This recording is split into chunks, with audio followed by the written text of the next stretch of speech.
할렐루야. 금 토요일 날 참석하신 분들은 제 배경에 대해서 조금 들으셨겠지만 못 오신 분들을 위해서 저는 10살 때 1974년 1월에 아버님께서 이제 선교사 파송을 남미 아르헨티나로 받으셔서 10살 나이에 한국을 떠나서 49년을 해외에서 살다가 3년 전에 제가 한국에 들어왔습니다. 34년 동안은 이민교회 목회를 했습니다. 그 중에 20년을 제가 영어 목회라고 미국에서 2세, 3세들 태어난 한국어를 못하는 다음 세대를 위해서 목회를 했습니다. 하나님께서 저를 부르셨을 때에는 특별한 부르심이 있었습니다. 다음 세대를 살리라라는 이런 메시지를 저에게 주셨습니다. 그래서 저는 다음 세대가 이제 영어권의 세대라 믿고 그곳에서 20년을 섬겼는데 하나님께서 축복해 주셔서 제가 LA에 있는 나성영락교회 영어회중을 담임하여서 하나님께서 숫자적으로도 많이 불려주셨어요. 1000여 명 넘게 성인들이 모이는 그런 교회로 불려주셨는데 그 교회는 잘 되고 있었지만 사실 이민교회들의 현황은 좋지가 않았습니다. 대학교 졸업한 이제 2세, 3세들이 교회를 떠나는 퍼센테지가 80에서 90%가 교회를 떠난다는 것입니다. 교회에서 자랐다 할지라도 주님을 등지고 교회를 버리고 떠난다는 것입니다. 왜 떠나는 것일까? 아니, 교회에서 메시지도 좋고 교회에서 참으로 우리가 구원을 외치며 복음을 외치며 기쁜 소식을 외치는데 참으로 행복한 곳인데 왜 교회를 떠나는 것일까? 제 나름대로 이 젊은 세대를 만나서 설문조사를 해봤습니다. 여러 가지 이유가 있었지만 다 종합해 보면은 크게 두 가지로 나눌 수 있었습니다. 하나는 교회에 대한 실망이었습니다. 교회 와서 너무나 교회 분쟁을 많이 경험한 거예요. 여러분, 이민교회는 한인교회보다도 분쟁이 심합니다. 그래서 이민교회 목사님들이 항상 불쌍하다고 힘들다고 이야기해요. 뭐 그런 우스운 얘기도 있죠. 코끼리 울리는 사람한테 상을 준다 그랬는데 아무도 못하는데 어느 중년 남자가 나와서 뭐라 그러니까 코끼리가 울더래요. 그래서 뭐라 그랬냐 그러니까 너 울래? 아니면 이민 목회할래? 그랬더니 코끼리가 울더래요. 근데 이런 이민교회에서 참으로 이 경험한 2세들의 경험은 좋지 않은 경험이었습니다. 교회에서 분쟁과 또 교회에서 너무나 이 이민자들이 이 스트레스 쌓인 삶을 살다가 교회 와서 여기서 터지는 분들이 많으세요. 그러다 보니까 교회에 가는 것이 별로 그렇게 좋지 않았던 거예요. 두 번째 이유는 무엇인가 하면요, 부모에 대한 실망이었습니다. 부모가 신앙인이라고 하고 교회 중직자라고 하지만 주일날은 멋져 보이는데 월요일부터는 세상 사람들과 다르지 않은 이런 모습을 보면서 아니 부모님의 이중인격적이고 위선적인 이런 모습을 보면서 나는 저런 인생 살고 싶지 않다 하면서 교회를 떠나간 거예요. 이 모습을 보면서 참으로 우리 한 교회는 잘 되고 있지만 많은 영혼들이 주님을 떠나 세상 삶을 살고 있는데 이거에 대해서 뭘 어떻게 해결책이 없을까? 무슨 방법이 없을까? 하면서 하루는 말씀을 묵상하는데 오늘 본문 말씀인 이 사사기 2장 10절 말씀을 접하게 되었습니다. 한 세대가 그 조상들이 다 하나님께로 돌아가고 여호수아와 그 같이 신앙생활했던 그 이제 한 세대는요 다 죽었다는 것입니다. 그 다음에 나오는 말이 무서운 말입니다. 다른 세대는 다음 세대가 되는데 다른 세대가 등장합니다. 그 다른 세대가 어떤 세대인가 하면 하나님도 모르고 하나님이 이스라엘에게 행하신 일을 모르는 세대였다고 이야기합니다. 다른 세대 때의 특징이 무엇이냐면 다 자기 소견대로 살았다는 것이에요. 하나님의 말씀에 순종하며 따른 것이 아니라 자기 다 생각하는 대로 살았다는 것입니다. 여러분, 이스라엘 백성의 이 배경을 잠깐 설명하자면요, 이스라엘 백성들이 노예 생활하는 것을 하나님께서 출애굽을 하셔서 광야에서 40년을 지나고 여호수아와 갈렙을 어떻게 보면 나온 그 두 사람만 이 가나안 땅에 들어가게 하셨어요. 요단강을 건너서 들어가면서 요단강을 건넌 다음에 하나님께서 여호수아에게 말씀하신 것이 12지파가 돌멩이 하나씩 갖고 와서 이제 여기에다가 기념비를 세워라. 그리고 다음 세대에게 가르쳐라. 하나님이 어떤 일을 하셨는지 가르쳐라 라고 말씀하셨어요. 이 세운 곳이 바로 길갈이란 곳이었습니다.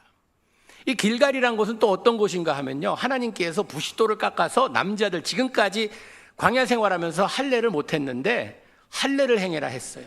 이 할례란요, 남자의 기운을 다 빼는 이런 어떻게 보면 효과가 있습니다.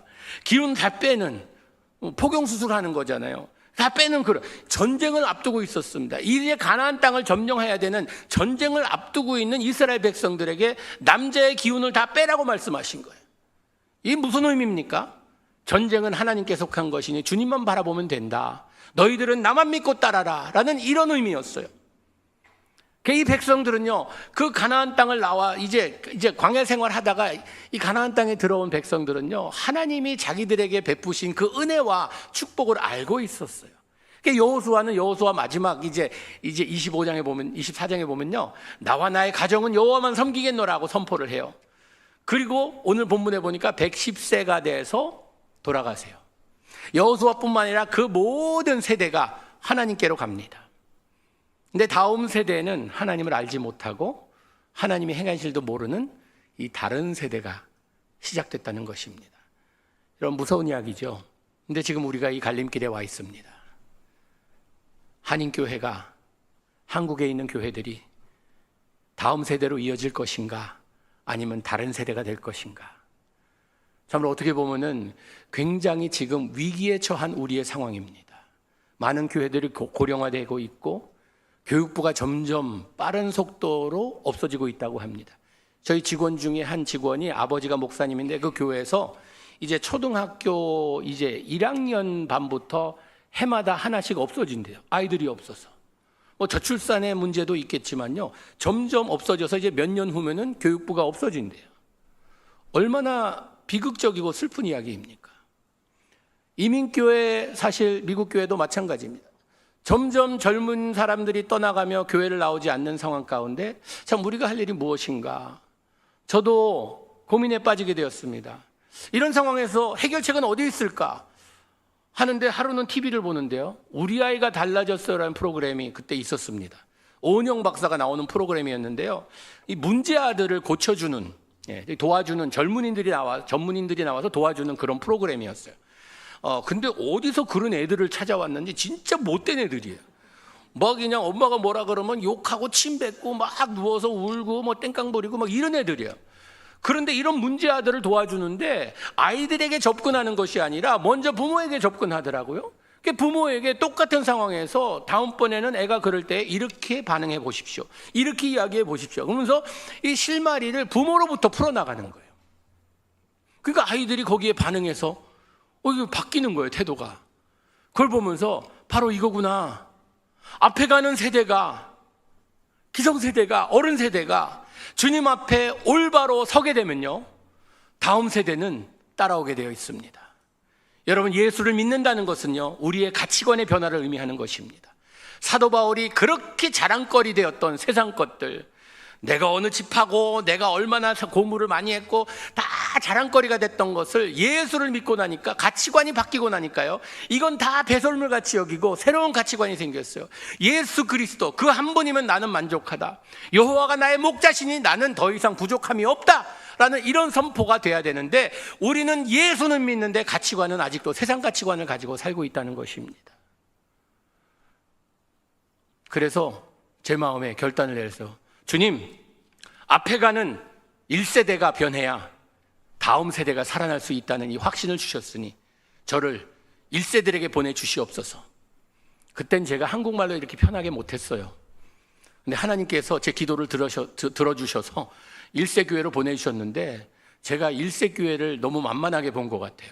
와, 진짜 2세, 우리 다음 영어권의 교회는요 참 쉬웠어요. 왜냐하면 싫으면요 조용히 사라져요. 뭐 교회에서 싸우자고도 안 하고 이렇게 불만 있으면 그냥 조용히 사라져줘요. 그래서 왜 안 나오나 하면은 뭐가 싫어서 떠났다고 이제 그래요. 근데 이 이민 목회 중에 1세 목회가 힘들다는 게, 진짜 목사님 좋아하면 간까지 빼줘요. 근데 싫어하면 간을 빼가려고 그래요. 그게 문제예요. 그 힘들어요. 근데 거기 가서 설교하는데요, 처음에 제가 텍사스의 빈네리 교회라고 그 교회 처음 부임했는데 대형 교회였어요, 거기도. 그런데 저는 이제 차세대 목사라고 전 차 한 대밖에 없는데 차세대 목사라고 저를 부르더라고요. 차세대 목사라고 그러면서 이제 기다려주시는 거예요. 참아주시는 거예요. 한국말도 부족해서 영어로 원고를 써갖고 그걸 번역해갖고 옆에서 설교 다 끝나고 나면 속옷이 다 젖을 정도로 그렇게 막 긴장하고 설교를 했어요. 그러면서 제 메시지는 이거였어요. 여러분 신앙생활 제대로 해야지. 여러분 신앙생활 제대로 안 하면 여러분 자녀들 다 지옥 갑니다. 이게 진리인데도요 듣기 싫어하더라고요. 자녀들 지옥 간다니까. 그래서 목사님 좀 그걸 좀 부드럽게 말씀하시면 안 되겠습니까? 그러는 거예요 저한테. 그래서 하겠다고. 그 다음에는 메시지를 바꿨어요. 여러분 하나님 없는 성공은 인생의 최고의 비극입니다. 하나님 없이 성공해봤자 남은 것은 타락밖에 없어요. 하나님 없이 성공해서 그 돈으로 뭐 하겠어요? 자기 즐기며 엉뚱한 짓 해요. 하나님과 함께 성공해야 됩니다. 여러분 자녀들 성공해야 됩니다. 그런데 하나님 없이는 성공하면 안 됩니다. 하나님과 꼭 함께 성공해야 됩니다. 이 메시지를 외쳤어요.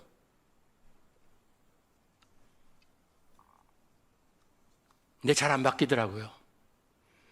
우리가 가지고 있는 이것을 참 우리는 굉장히 소중히 여겨요. 나의 신앙심 이런 것을. 그런데 우리는 좀 깨달아야 될 것이 무엇이 본질이고 무엇이 비본질적인 것인지를 좀 분별할 줄 알아야 돼요. 본질은 무엇입니까? 예수 그리스도의 복음, 이것입니다. 이것이 본질이에요. 그 외의 것은 다 비본질적인 것이에요. 아니 제가 이제 이 세대를 이렇게 보면요, 이 좀 막 뭐라고 그러시는 분들이 있어요. 딱 앞에 두고 너 왜 옷 그렇게 입었냐고, 주일날 교회 오면서 어떻게 그렇게 입었냐고. 이거 본질적인 것이 아닙니다. 여러분 아마존에 가면요 빨개 벗고 예배드려요. 거기 인디안들은요. 그 사람들한테 뭐라 그래서 당신들 왜 그렇게 예배드리냐고? 자기들의 문화에 맞게 드린 거예요. 저희 아들한테 너 주일날 예배당 주일 예배 드려갈 때는 내가 가진 옷 중에 최고의 옷, 제일 좋은 옷을 가지고 입고 가야 된다. 제가 아들한테 이야기했어요. 그랬더니 찢어진 청바지 입고 나오더라고요. 그래서 너 찢어진 청바지, 그게 아빠가 제일 내가 소중히 여기고 좋아하는 옷을 입어야 된다 그러지 않았냐. 이거 내가 가진 것 중에 내가 제일 좋아하고 소중한 옷이라고 그거 입고 나오더라고요. 근데 제 눈에는 거슬리죠. 그런데 그 아이한테는 그게 맞는 거예요. 예배 스타일도 그렇습니다. 여러분 성경에 보면요 예배에 요구하는 바는 두 가지밖에 없어요. 영과 진리로 예배드리래요. 영이신 하나님께 예배드리는 것이고, 예배자들의 모습은 진정된 모습이 돼야 돼요. 가증된 모습이 아니라, 거짓된 모습이 아니라 진정된 모습. 속은 진짜 죽고 싶은데, 속은 타들어가는데 뭐 그냥 아무렇지도 않은 듯이 예배드리는 것이 아니라, 하나님 앞에 나와서 나 하나님 지금 죽겠어요, 어떻게 좀 해주세요, 나 좀 어떻게 좀 만져주세요, 어떻게 좀 해결해 주세요. 여기가 어떻게 보면은 울음바다가 돼야 되고, 참 하나님 앞에 매달려서 간구하는 이런 것이 예배 장소가 돼야 되는데, 우린 너무나 점잖게 드려야 하나님께 경건한 예배를 드렸다고 이야기해요. 하나님께 경건한 예배를 드리는 것은, 이게 사실 예배 순서도요 우리를 위한 것이지, 어떤 분들은 예배가 뭐 열린 예배가 그 무슨 예배냐. 저 오늘 권사님이 한 분, 이분이 이제 음악 하시는 분인데, 하나님은 클래식 음악을 좋아하시고 이런 뭐 찬양이건요 하나님 시끄럽다고 싫어하신대요. 그건 자기 생각이죠. 내가 익숙한 것을 좋아하는 것이지. 성경에 보니까 시편에 보면은 뭐 북치고 꽹가리 치고 뭐 하여튼 하나님께 아름다운 소리를 내며 찬양하면 되는 거예요. 근데 우리는 뭐 우리가 익숙한 것에서 벗어나면은 잘못됐다고 생각해요. 여러분 한번 따라해 보세요. 내가 불편한 만큼 다음 세대는 살아난다. 내가 불편한 만큼, 내가 불편해도 괜찮아요. 다음 세대가 살 수 있다면 불편해져야 돼요. 내가 좀 보기에 좀 그렇다고 해도요 괜찮아요. 제가 한번 영어 예배 하는데, 미국에서 저희 예배 찬양팀에 남미 브라질에서 한 자매가 있었어요. 여러분 브라질에서는요 모든 빨래판도 이게 그 악기예요. 그거 하면서, 이 드럼도 봉고 드럼이라 긴 드럼이고, 뭐 대나무에 딱 콩을 넣어갖고 뒤집으면 비 오는 소리도 나고, 뭐 하여튼 뭐 여러 가지 벨, 이거 뭐 소 이거 달고 다니는 벨도 그것도 치고. 그런데 그 악기들을 찬양팀 뭐 밴드 그 드럼하고 기타하고 이거랑 다 합치니까 너무나 아름다운 소리가 나는 거예요. 그런데 하루는 길 건너 그 1세대 저 한어 예배를 드리는 그쪽은 길 건너 있었는데 장로님 한 분이 건너오셔서 우리 예배를 이제 어떻게 드리나 보러 오셨어요. 그러더니 그 찬양팀의 이제 그런 악기들을 보더니 저거 당장 치우라고 그러시는 거예요. 왜요? 그랬더니 저게 나이트클럽이지 교회냐고 그러시는 거예요. 그래서 제가 장로님 나이트클럽 자주 다니셨나 봐요. 저는 안 가봐서 모르겠는데 그럼 나이트클럽이 너무 소리 좋은데요. 그랬더니 뭘 화내시면서 가시더라고요. 여러분 우리가 불편하다고 하나님이 불편해하시지 아니하십니다. 하나님은 진정된 예배자를 찾고 계세요. 그렇기 때문에 다음 세대를 살리는 일이라면요, 우리가 불편하더라도, 우리의 좀 마음에 안 들더라도 우리가 받아들여 줘야 돼요. 왜냐하면 그들 눈높이에서 복음을 전해야 되거든요.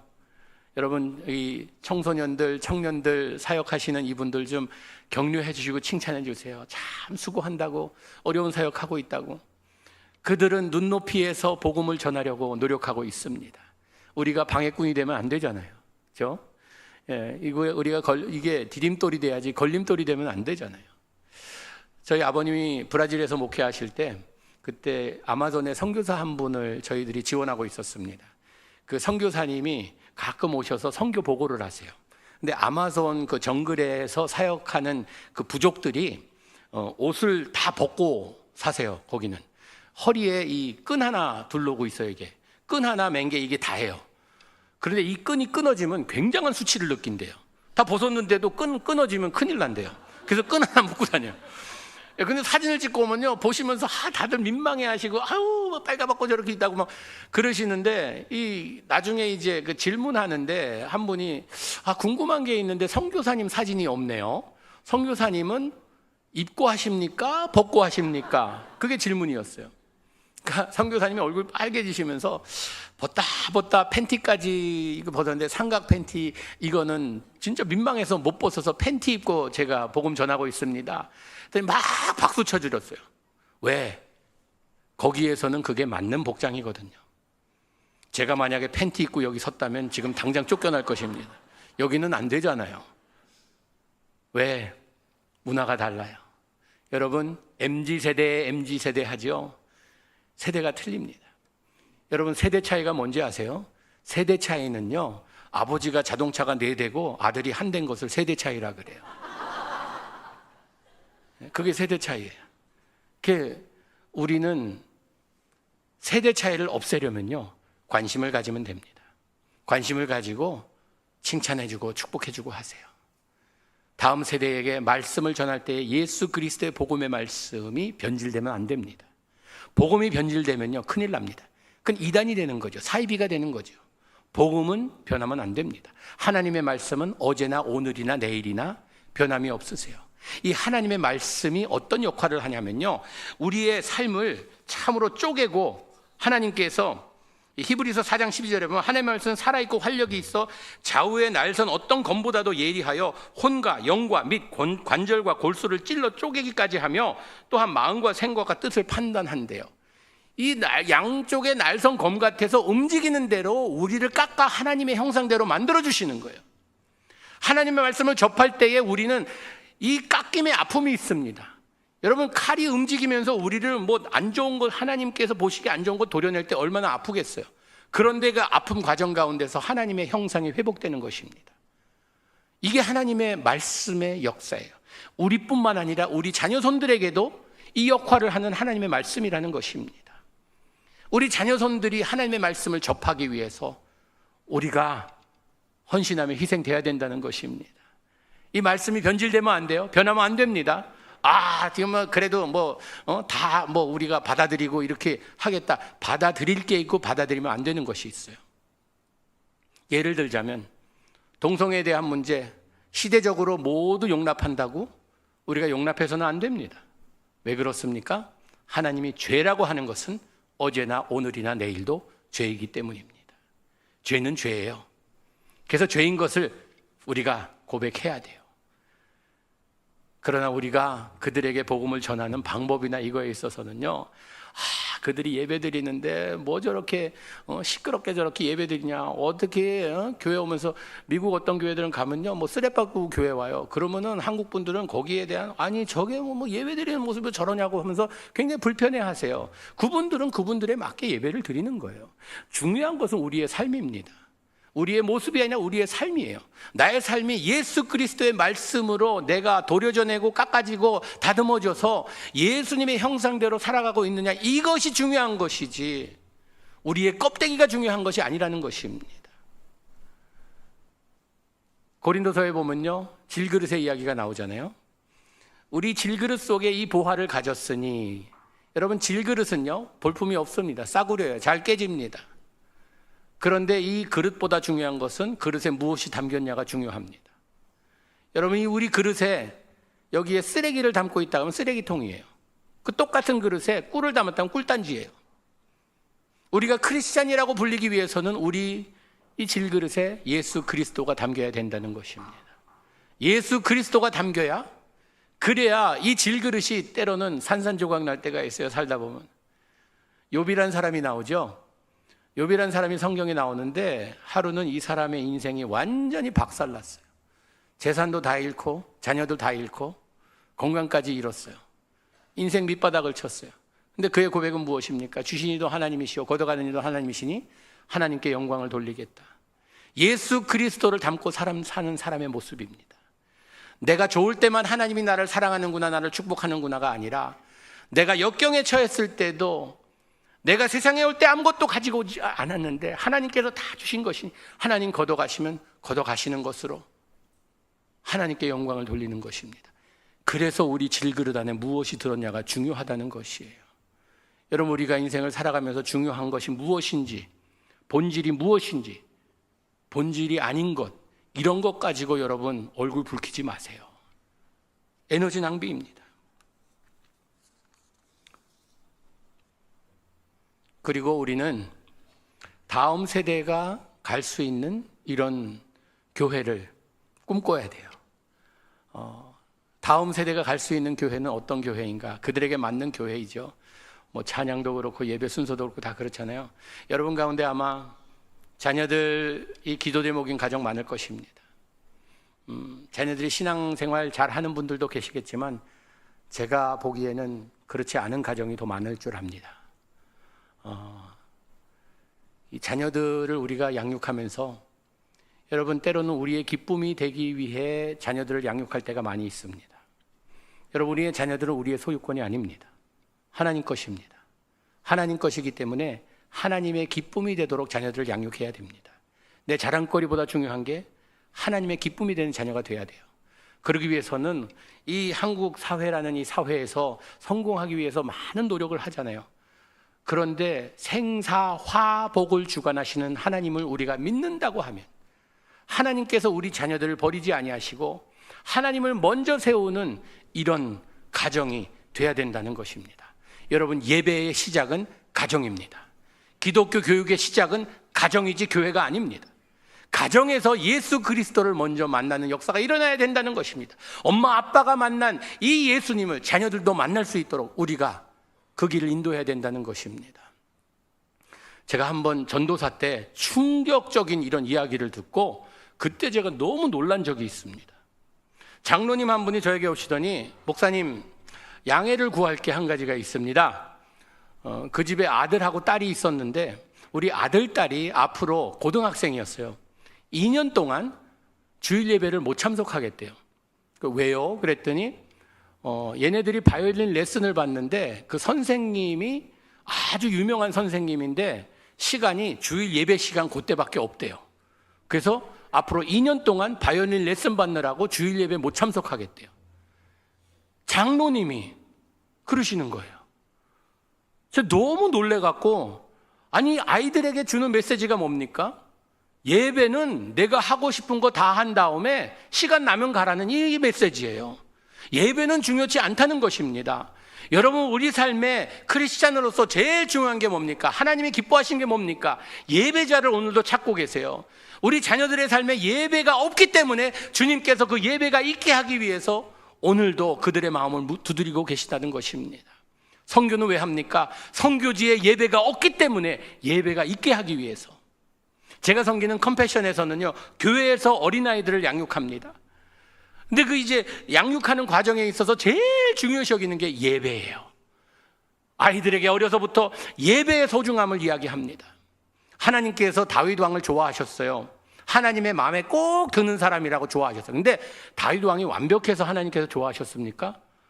그렇지는 않아요. 다윗 왕이 어릴 때 골리앗도 무찌르고 전쟁에 나가서 승리하고 하여튼 위대한 일을 많이 했지만요, 죄도요, 작은 죄는 안 줬어요. 죄를 줘도 크게 줬어요. 이제 자기가 막 승승장구할 때 나가서 자기가 싸우고 그랬는데, 이제 왕이 되고 나서는 게을러졌어요. 자기 장군들 내보내고 자기는 그냥 왕궁에서 편히 이렇게 놀다가 남의 집 유부녀 목욕하는 거 보고선 마음에 이제 이상한 마음을 가지고 불륜을 행하는 거예요. 아기가 생기니까 이걸 덮으려고 살인을 해요. 자기의 충성된 장군을 저 전방에 보내갖고 죽여요. 아니, 불륜을 덮으려고 살인까지 한 이런 사람을 하나님이 마음에 드는 사람이래요. 왜 그랬어요?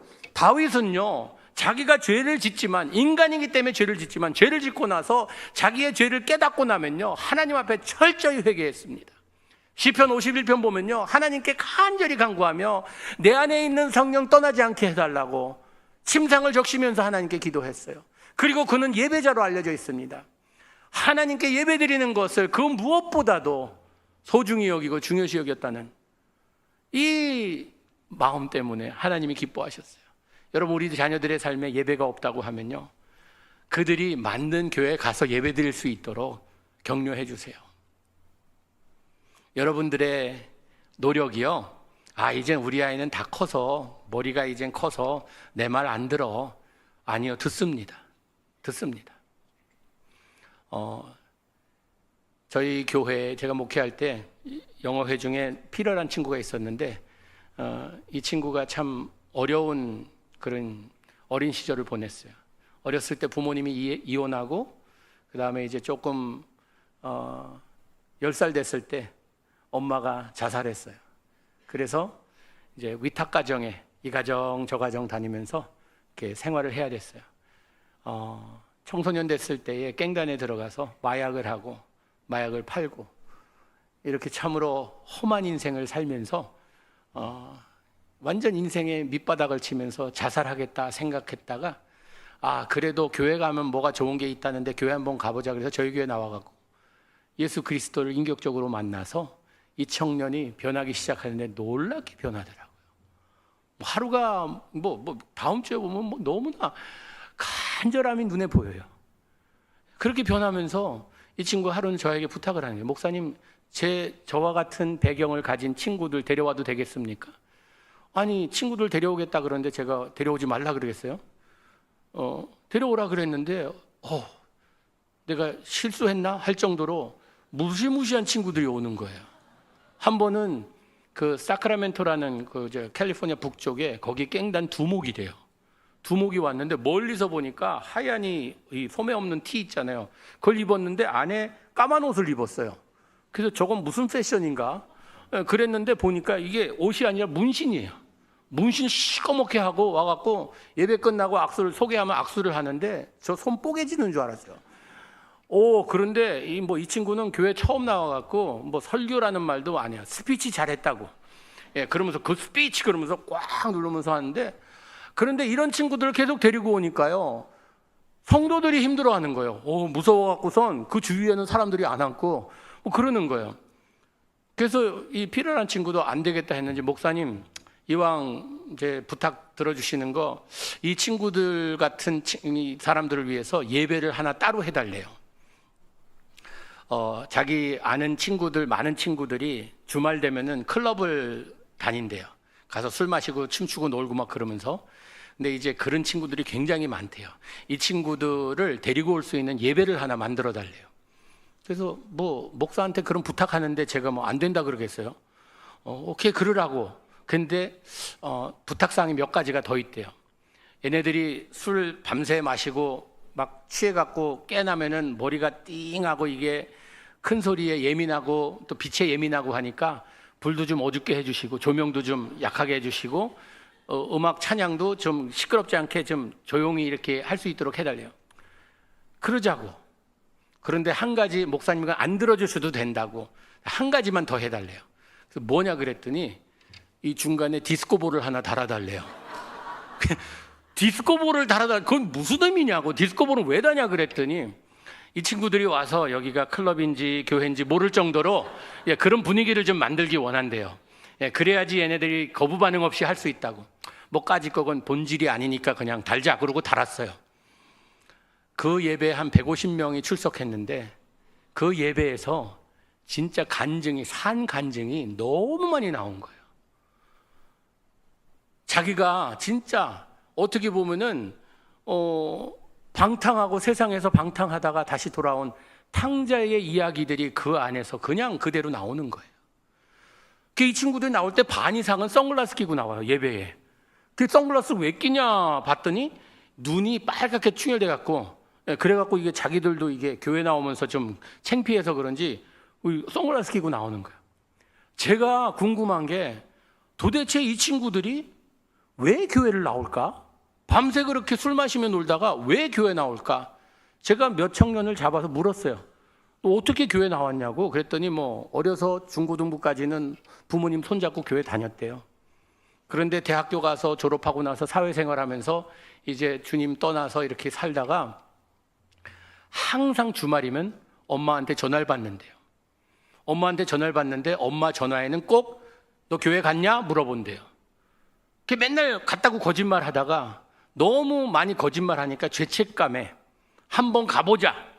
가보고선 갔다고 그래야지. 그래서 엄마 잔소리에 자기가 교회 왔다고. 이만큼 부모님의 영향력은 큽니다. 포기하지 마세요. 자녀들이 이제는 다 컸다고, 이제는 성인이 됐다고 포기하지 마시고 잔소리 하세요. 잔소리로 안 되면요, 유언으로도 남기세요. 내가 한 가지 바람이 있다.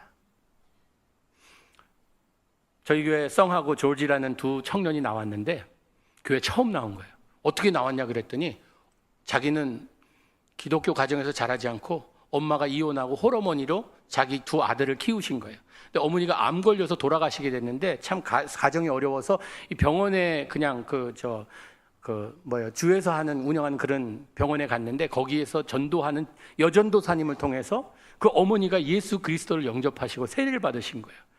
돌아가시면서 유언을 남기신 거예요.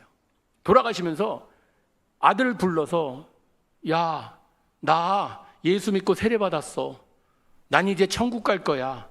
너네들 엄마 보고 싶으면 교회 가. 교회 가서 예수 믿어. 너희도 세례 받아. 그러면 천국에서 우리 다시 만날 거야. 그 어머님의 마지막 유언이 그 말씀이셨어요. 그래서 이 두 청년이 어머님 유언이어서 교회 나온 거예요. 열심히 섬기면서 그 작은 아들은 안수집사 되고 큰 아들은 지금 산호세 거기 어느 교회에서 거기서 리더로 역할하고 있는 이런 모습을 볼 때 여러분, 부모님의 역할은 무시 못합니다. 내가 잔소리로 안 되면 유언으로도 남기세요. 여러분, 아무리 우리가 세상에서 내가 구원의 삶을 살고 하나님의 은혜로 살았다 할지라도 우리의 자녀 손들이 주님을 떠났다고 하면 그보다 더 마음 아픈 일이 어디 있겠습니까? 내가 천국이 있고 지옥이 있다고 믿는다고 하면요, 나만 천국 가면 어떻게 됩니까? 우리 자녀들도 천국 가야죠. 우리 손주들도 천국 가야죠. 교회가 자꾸 고령화되고 있다고, 다 이제는 노인들만 남아있다고 이야기들 하잖아요. 젊은이들 몇 명 나오면 기뻐하세요. 여러분, 건강한 교회는요, 젊은이들이 많기 때문에 건강한 게 아니라 모든 나이층에 사람들이 다 있기 때문에 건강한 교회입니다. 할아버지도 있고 아버지도 있고 아들도 있고 손주도 있고 이렇게 대를 잇는 교회가 되지 않겠습니까? 대길교회는요, 대를 잇는 이런 교회가 돼야 되지 않겠습니까? 그러기 위해서 여러분, 눈물을 뿌리며 다음 세대를 위해서 기도하세요. 우리가 불편해도 그 불편함을 감안하면서 다음 세대가 살 수 있다면, 다른 세대가 되지 않게 될 수 있다면 여러분, 그 일을 하시기 바랍니다. 여러분, 우리의 가치관의 변화가 어디에서 일어나는지 아세요? 가정에서 제일 먼저 일어납니다. 제가 재밌는 얘기를 들었어요. 수능 때 되면은 이제 교회마다 이제 특별 기도회를 하잖아요. 그런데 주님께 기도했으면 됐지, 또 엿까지 사다가 붙인대요. 그 무슨 그런 미신도 거기에 이게 무슨 보험으로 들어두는 건지, 미역국도 안 먹이고, 이상한 그런 거잖아요. 우리 자녀들 잘 돼야 됩니다. 성공해야 됩니다. 아멘입니까? 근데 하나님 없이 성공하는 건 인생의 최고의 비극입니다. 하나님과 함께 성공하는 우리 자녀들 되기를 바라요. 그러기 위해서는 우리 가족 모두가 한 곳을 바라봐야 돼요. 엄마도 아빠도 자녀들도 오직 예수 그리스도를 바라보는 우리 되기를 축복합니다.